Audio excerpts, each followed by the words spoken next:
ननद को ससुराल कैसे भगाए? क्या बात कर रही है भाभी? कुछ नहीं गुड्डू। सांप सांप सांप। कहाँ है सांप? डंडा है। कोई सस्ता नशा करके बैठी है क्या? भाग गया होगा। अभी तो मेरे सामने ही बैठा था। सब समझती हूँ आपका डबल मीनिंग। मेरी खुशी आपसे देखी नहीं जाती ना।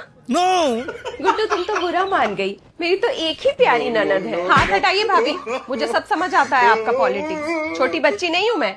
गुड्डू वैसे तो ससुराल कब जा रही है? क्यों, यहाँ ठीक नहीं लग रही मैं आपको?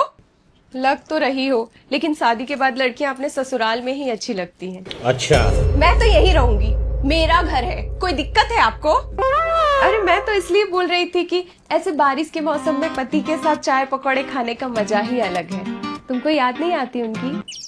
अरे ना भाभी, वहाँ तो बहुत गर्मी हो रही है और वैसे भी उन्हें चाय बनाना आता ही नहीं है।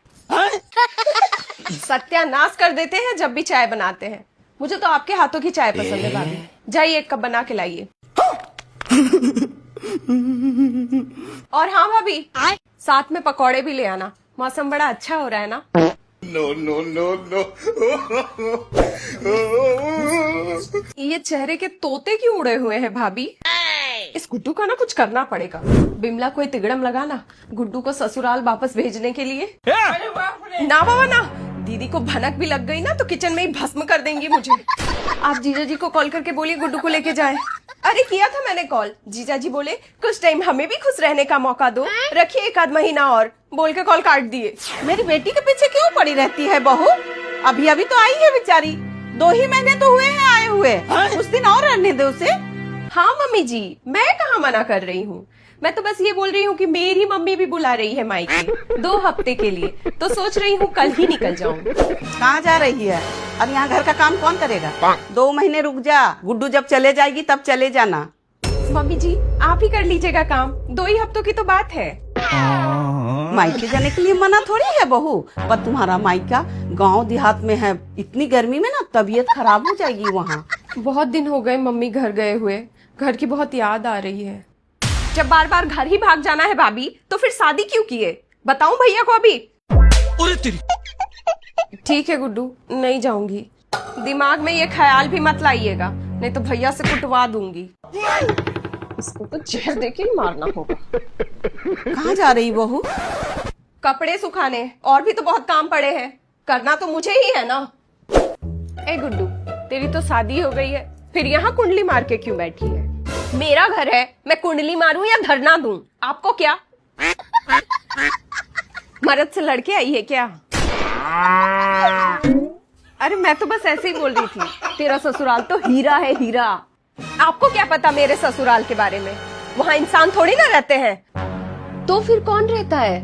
जहरीला नाग नागिन लोग रहते हैं। कोई फूंक रहा है तो कोई डस रहा है। और सबसे डेंजर नागिन है मेरी ननद। वो अपने ससुराल से फोन पे एक फूंक मारती है और यहाँ सारे नाग नागिन एक्टिव हो जाते हैं मुझे डसने के लिए। दुश्मन को भी ऐसी ननद ना मिले गुड्डू। क्या बताऊं दीदी आपको, मेरी तो जिंदगी ही नरक हो गई है। वहां गई तो मुझे डस के ही मार देंगे। समझ रहे हो? ये तो ऊपर वाले का इंसाफ है दीदी। जैसा करेंगे वैसा भरना तो पड़ेगा ना। यही रह जा तू।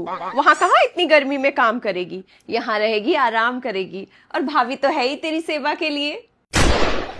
तू साला बहुत नीच आदमी रे। सांप को देखा और तेरे को देखा तो पहला सांप को छोड़ के तेरे को मारना। वैसे क्या बोलते हैं तुझे तेरे ससुराल वाले? बोलते नहीं है, सीधा जहर उगलते हैं, जहर। एक दिन सब्जी में थोड़ा नमक क्या ज्यादा हो गया, मुझे तो घर से ही बाहर निकाल दिए रात भर। तेरे साथ इतना कुछ हो गया तो कुछ करती क्यों नहीं? अब क्या ही कर सकती हूँ? क्या कर सकती हूँ?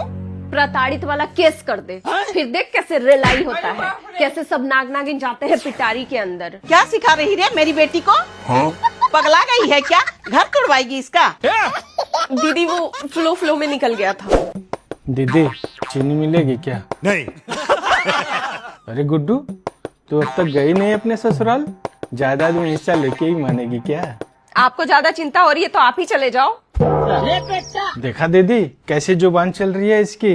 मैं तो कहता हूँ विदा करो इसको। लड़कियां मायके में ज्यादा दिन अच्छी नहीं लगती। कब तक दामाद जी खिचड़ी खा के काम चलाएंगे? तो चाचा आप क्यों नहीं जाते चाची को लेने? वो भी तो 6 महीने से मायके में बैठी है। अरे उसे वहीं रहने दे। मुझे भी तो अपनी जिंदगी जीनी है।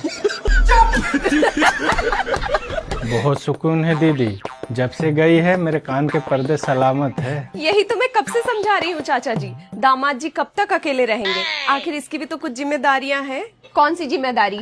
वो तो अकेले मौज काट रहे वहाँ। मौज तो काटेंगे ही, आफत जो टल गई है 2 महीने से। आप ही बताओ मम्मी, कैसे जाऊं मैं वहाँ? मेरी ननद 24 घंटे निगरानी रखती है मुझ पे, सीसीटीवी बन के। तू भी तो रो एजेंट बन के मूंग दल रही हमारी छाती पे। हमने कुछ कहा?